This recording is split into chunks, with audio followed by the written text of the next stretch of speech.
Good morning students. आज हम लोग इस क्लास में विभिन्न प्रकार के सेलों या बैटरी के बारे में पढ़ेंगे। पिछली क्लास में हमने नैनसठ समीकरण को व्युत्पन्न किया था।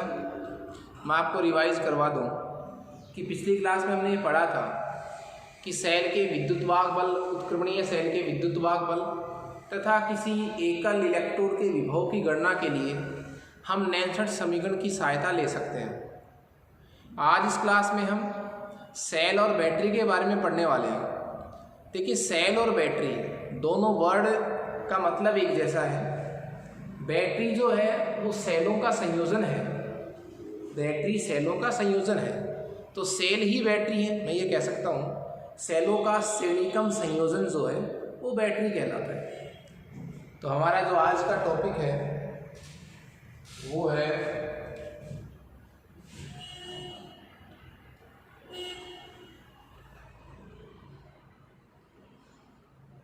सेल या बैटरी। सेल या बैटरी, देखिए, दो या दो से अधिक कैसे सेल होने चाहिए?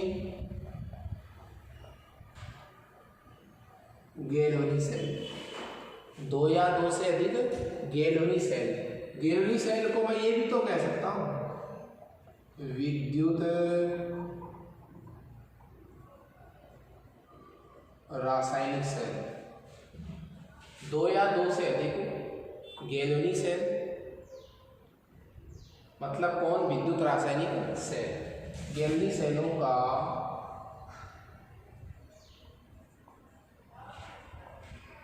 श्रेणीक्रम संयोजन जो है वो क्या कहलाता है? बैटरी कहलाता है। दो या दो से अधिक विद्युत रासायनिक सेल बोलो चाहे गैल्वेनिक सेल बोलो, उनका श्रेणीक्रम संयोजन जो है वो क्या कहलाता है? बैटरी कहलाता है। तो सेलों से क्या बनती है? बैटरी। देखिए, सेल या बैटरी जो है उसमें कुछ विशेषताएं होनी चाहिए। विशेषताएं क्या? एक उत्तम कोटि का जो बैटरी होती है या जो सेल होता है उसमें निम्न विशेषताएं होनी चाहिए। विशेषताएं नंबर क्या होनी चाहिए कि जो सेल या बैटरी है, देखिए, सेल या बैटरी को सेल भी कह सकता हूँ। क्यों? क्योंकि बैटरी जो है वो सेलों के श्रेणीक्रम संयोजन से ही बनती है। तो सेल बोलो चाहे बैटरी बोलो, बात ही है। एक तो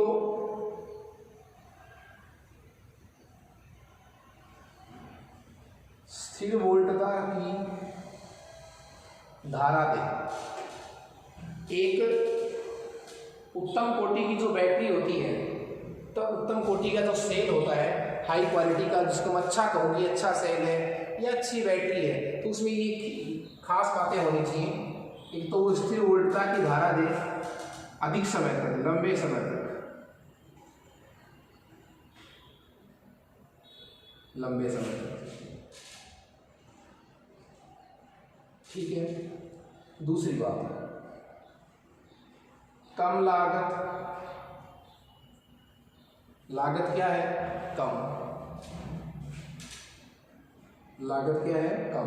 रुपए भी कम लगने चाहिए। अपने लिए सबसे बड़ी विशेषता क्या होती है कि वस्तु के रुपए क्या लगे? कम। तो अपने लिए सबसे बड़ी बात है। क्यों? तो लागत में क्या होनी चाहिए? कम। कम रुपए में आ जाए वो सबसे अच्छी बैटरी है। और कम लागत, मेंटेनेंस उसका कम हो, कम रख रखाव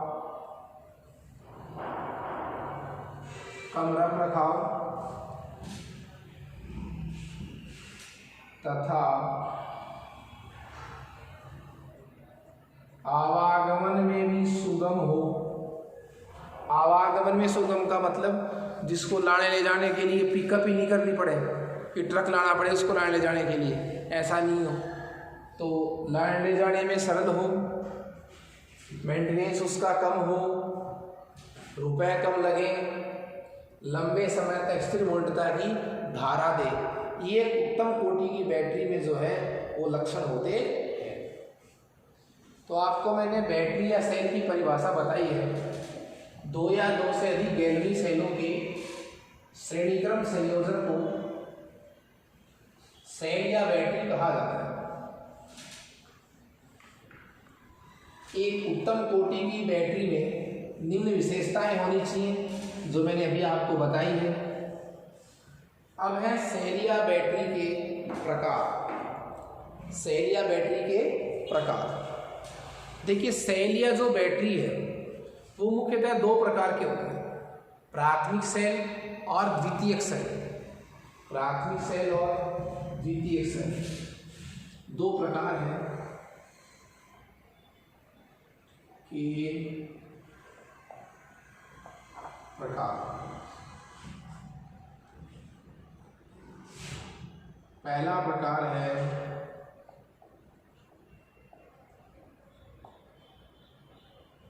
प्राथमिक सेल,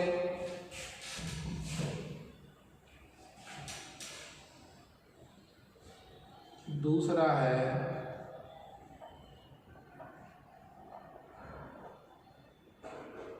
द्वितीयक सेल।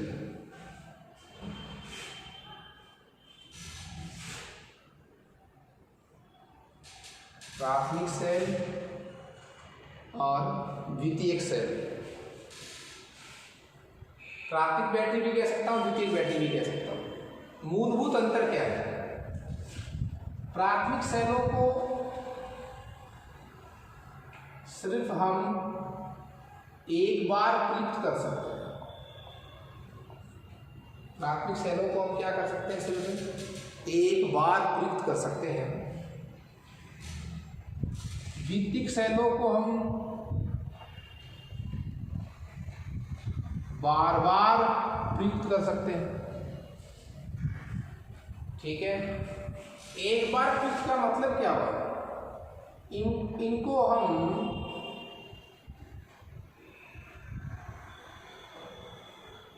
पुनः आवेशित नहीं कर सकते, चार्ज नहीं कर सकते। हम प्राथमिक सेलों को हम चार्ज नहीं कर सकते। जैसे मोबाइल की बैटरी आती है, वो प्राथमिक सेल है, द्वितीयक सेल है, वो सेकेंडरी सेल है, वो बार बार चार्ज हो सकता है, डिस्चार्ज चार्ज हो सकता है। लेकिन जो टॉर्च में सेल आता है वो सिर्फ एक बार चार्ज होता है, दोबारा उसको चार्ज नहीं कर सकते। इसलिए चार्जिंग वाली बैटरी भी आती है, चार्जिंग वाली बैटरी आती है जिनको बार बार चार्ज कर सकते हैं। तो यदि कोई सेल एक बार काम में आ रहा है तो वो प्राथमिक सेल है, वो बार बार चार्ज उसको डिस्चार्ज कर रहे हैं तो वो द्वितीयक सेल है, सेकेंडरी सेल है। देखिए, तो एक बार इसको प्रयुक्त कर सकते हैं, पुनः आवेशित नहीं कर सकते। जो द्वितीयक सेल है इनको हम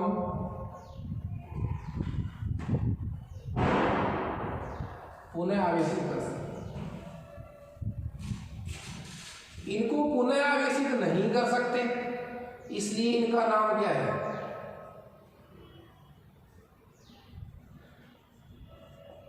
अनुत्क्रमणीय सेल। इनको क्या कहते हैं? अनुत्क्रमणीय सेल, क्योंकि इनको अपन चार्ज नहीं कर सकते। ये क्या है? ये है उत्क्रमणीय सेल, इनको चार्ज कर सकते हैं। देखिए, सेल प्राथमिक हो चाहे द्वितीयक हो। एग्जाम्पल देखिए हम, ड्राई सेल मतलब शुष्क सेल, टॉर्च वाले जो आते हैं सिंपल।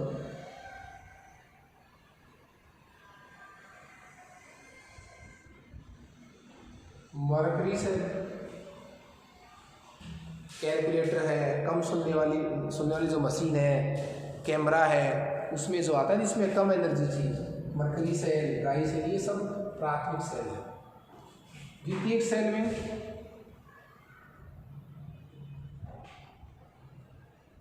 लेड स्टोरेज बैटरी है,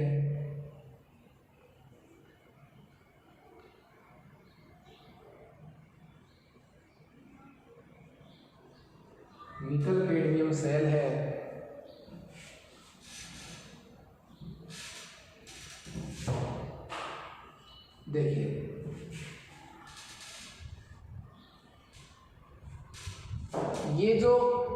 प्राथमिक सेल और जो द्वितीयक सेल है इनमें कुछ तो अंतर है। अंतर क्या थे?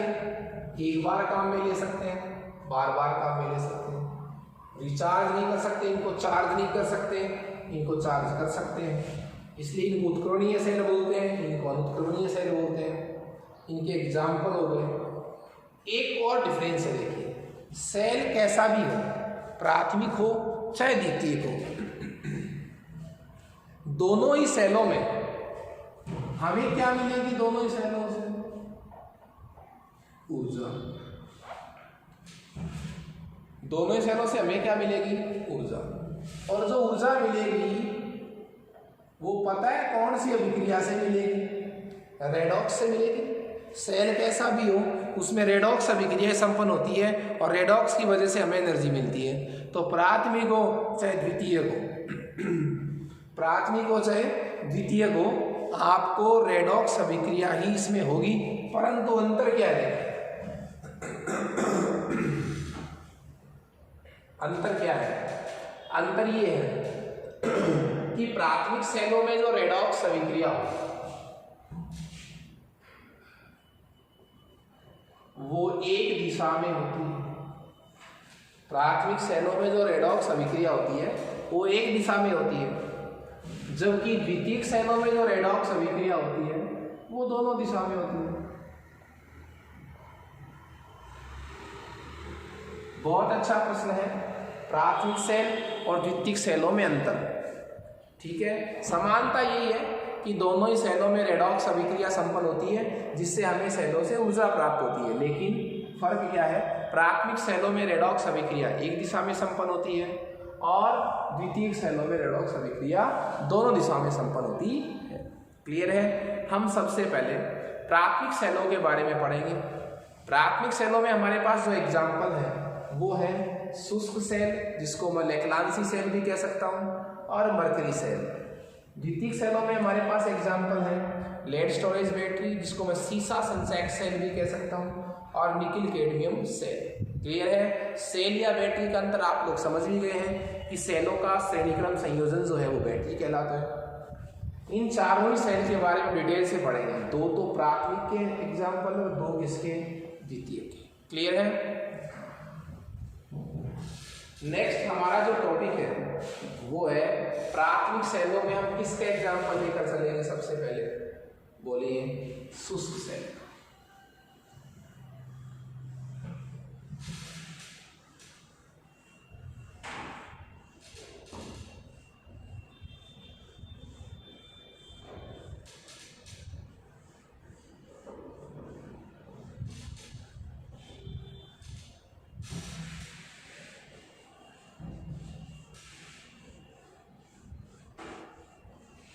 देखिए,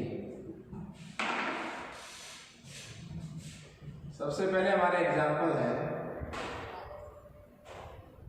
और वो है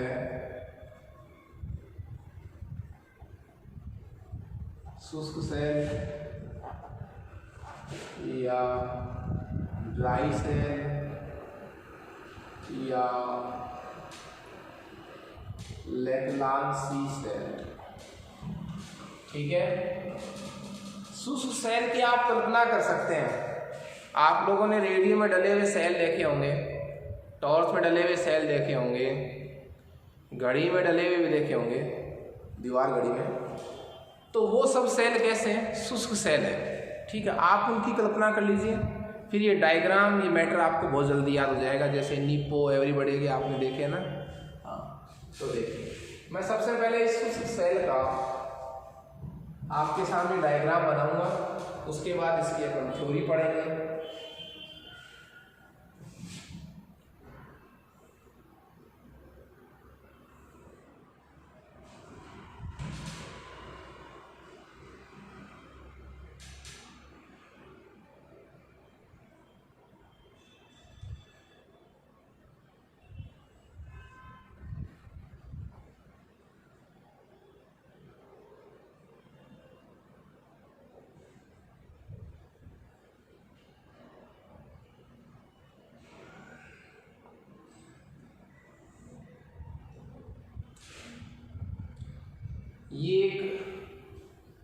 जिंक का पात्र है जो एनोड का काम करेगा। जिंक के पात्र के बाहर की तरफ एक कागज का विद्युत रोधी आवरण लगा रहता है।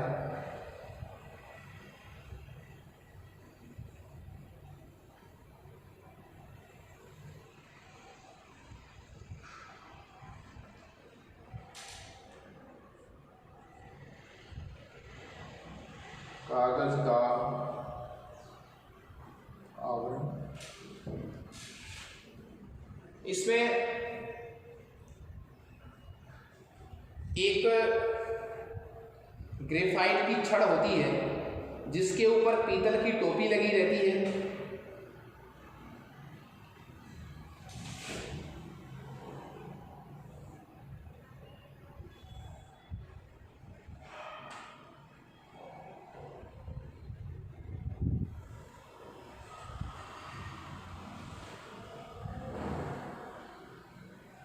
ये पीतल की टोपी है जो ग्रेफाइट की छड़ के ऊपर लगी हुई है।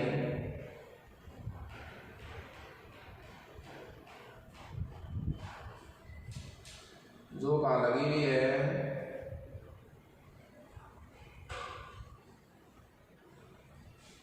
ये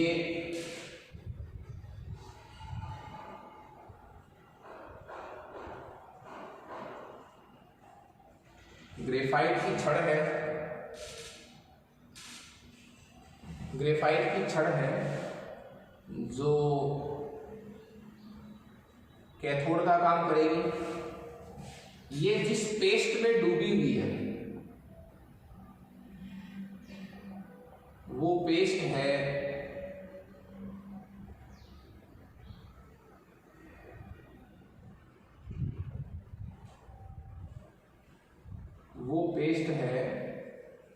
मैग्नीज डाइऑक्साइड प्लस कार्बन। ये पेस्ट है, पेस्ट जिसमें ग्रेफाइट की छड़ डूबी हुई है। ये पीतल की टोपी है,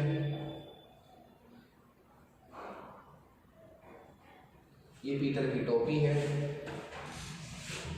और ये जो कागज के आवरण में जो एक और पदार्थ भरा हुआ है उसका नाम है अमोनियम क्लोराइड। एक तो आपको पता है जो जिंक का जो पात्र है, जिंक का जो पात्र है उसमें भी एक पदार्थ भरा रहता है जो विद्युत अपघट्य का काम करेगा। किसका काम करेगा? विद्युत अपघट्य का।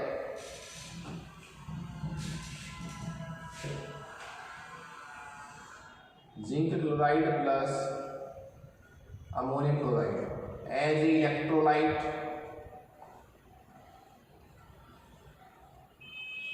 विद्युत अपघट्य का कार्य करेगा। यह आपके पास एक जनरल डायग्राम है शुष्क सेल का।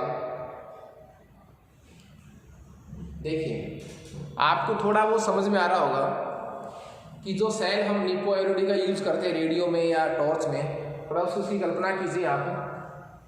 उसके ऊपर व्हाइट कलर की पीतल की टोपी आती है। ये जिंक का एक पात्र है, ये जिंक का पात्र है। जिंक का पात्र किसका काम करेगा? एनोड का। इस पात्र में के बाहर की तरफ कागज का आवरण लगा हुआ है। इस जिंक के पात्र में विद्युत अपघट्य के रूप में ये पेस्ट भरा रहता है zinc chloride plus ammonium chloride का। इस पेस्ट में एक ग्रेफाइट की छड़ जो कैथोड का कार्य करती है वो मैग्नीज डाइऑक्साइड प्लस कार्बन के बुरादे में पेस्ट में डूबी हुई है। ये इसकी बनावट थी। इसकी जो कार्य प्रणाली है वो देखिए, एनोड कैथोड है। इसमें जिंक का पात्र जो है, जो एनोड का है, उसका ऑक्सीकरण होगा और मैग्नीज डाइऑक्साइड का क्या होगा? अपचयन। कुल मिलाकर बात मैंने ये कही कि सेल में होगा क्या, रेडॉक्स अभिक्रिया। सेल में क्या होगी, रेडॉक्स अभिक्रिया। क्या क्या बताया मैंने आपको, पात्र जो किसका था, जिंक का, उसका तो होगा ऑक्सीकरण। मैग्नीज डाइऑक्साइड के पदार्थ का क्या होगा, अपचयन। तो कौन सी अभिक्रिया हो गई, रेडॉक्स अभिक्रिया। क्लियर है। देखिए मैं इसको लिखूं तो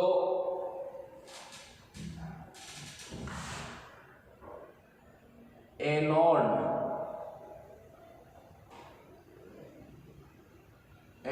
पर क्या होगा, ऑक्सीकरण। किसका, जिंक का। जिंक कितने इलेक्ट्रॉन त्यागेगा, 2। जिंक 2 इलेक्ट्रॉन त्यागेगा। इन 2 इलेक्ट्रॉन को मैग्नीज डाइऑक्साइड द्वारा ग्रहण किया जाएगा। तो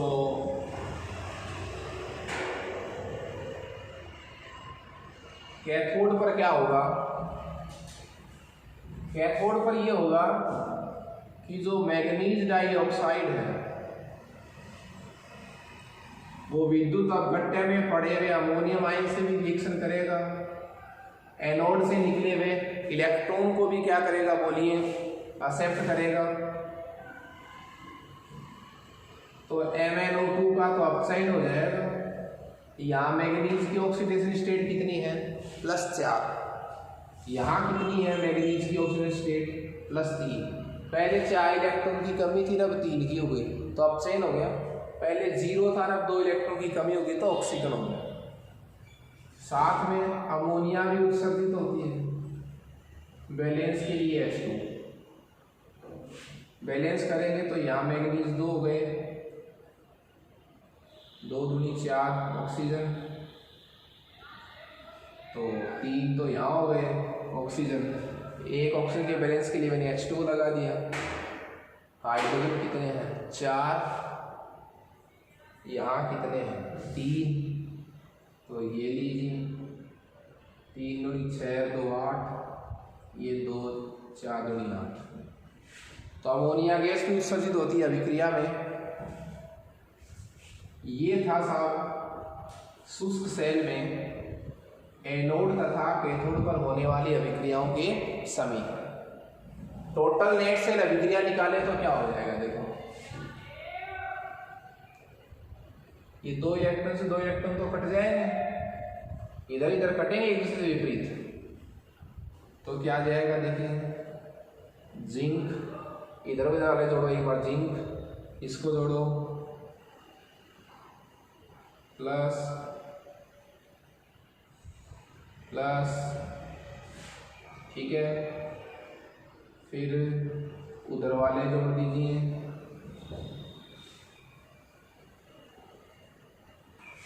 ये लीजिए प्लस 2NH3 प्लस H2।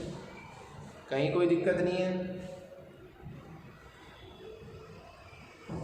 आपको, इधर इसमें दिखाई नहीं दे रहा, तो प्लस प्लस H2, ठीक है। आप देखिए जब यह सेल डिस्चार्ज होगा, मतलब जब सेल ये काम में आएगा, उस समय एनोड पर जिंक का ऑक्सीकरण, MnO2 का कैथोड पर क्या होगा, अपचयन। परिणाम स्वरूप नेट सेल अभिक्रिया में आप क्या देख रहे हैं कि कौन सी गैस उत्सर्जित हो रही है, अमोनिया। पता है ये जो अमोनिया है, ये अमोनिया इस जिंक धातु से क्रिया करके एक संकुल यौगिक बना लेती है। संकुल यौगिक बन जाता है तो रेडॉक्स अभिक्रिया जो है वो रिवर्स नहीं हो पाती। रेडॉक्स अभिक्रिया जो है वो रिवर्स नहीं हो पाती। इस वजह से इसमें जो है वो रेडॉक्स अभिक्रिया एक ही दिशा में संपन्न होती है। मैंने रीजन क्या बताया, अभिक्रिया में जो मुक्त होने वाली जो कौन सी गैस है, अमोनिया, वो अमोनिया इस जिंक से क्रिया करके एक संकुल यौगिक बना लेती है, जिससे रेडॉक्स अभिक्रिया दोनों दिशाओं में काम नहीं कर सकती। और बनने वाला जो संकुल यौगिक है उसका सूत्र भी अपन लिख सकते हैं कि संकुल यौगिक कौन सा बना था। संकुल यौगिक बनेगा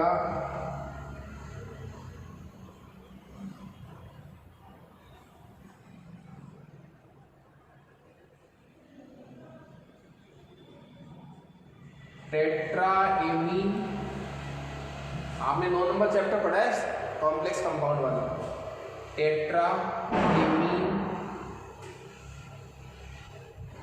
जिंक सेकंड आयन। ये वो संकुल यौगिक है जो बन जाता है अमोनिया और जिंक की रिएक्शन से, इसलिए रिवर्स नहीं हो पाती रेडॉक्स अभिक्रिया। क्लियर है? यह सेल जो है वो हमें 1.2 से 1.5 वोल्ट, 1.2 वोल्ट से 1.5 वोल्ट की धारा प्रदान करता है, हमें विद्युत धारा देता है। क्लियर है? इसका जो उपयोग है वो रेडियो है, ट्रांजिस्टर है आदि उपकरणों में किया जाता है।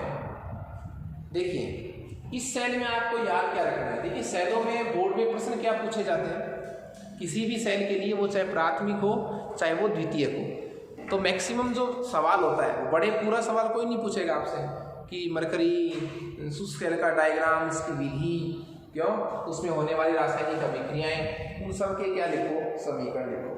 ऐसा कुछ नहीं आएगा, पूरा सवाल आपसे नहीं पूछा जाएगा। इसमें यह पूछा जा सकता है कि एनोड किसका बना हुआ है, शुष्क सेल में कैथोड किसका बना होता है, शुष्क सेल में विद्युत अपव्यय क्या होता है, शुष्क सेल का विद्युत वाहक बल कितना होता है, शुष्क सेल में एनोड पर होने वाली अभिक्रिया का समीकरण लिखिए, शुष्क सेल में कैथोड पर होने वाली अभिक्रिया का समीकरण लिखिए, शुष्क सेल की नेट सेल अभिक्रिया लिखिए, शुष्क सेल में अमोनिया द्वारा बनाने वाले संकुल यौगिक का नाम और सूत्र लिखिए वगैरह। तो मेरे कहने का मतलब है इन सेलों में, चाहे वो कैसा भी सेल हो, इनमें प्रश्न इसी तरह के पूछे जाएंगे। एनोड किसका बना होता है, कैथोड किसका बना होता है, विद्युत अपव्यय क्या है, यूज क्या है, एनोड की अभिक्रिया लिखो, कैथोड की अभिक्रिया लिखो या नेट सेल अभिक्रिया लिखो। ओके, आज इस क्लास में इतना ही। कल हम नेक्स्ट क्लास में मरकरी सेल के बारे में पढ़ेंगे। ठीक है? Okay, thank you students.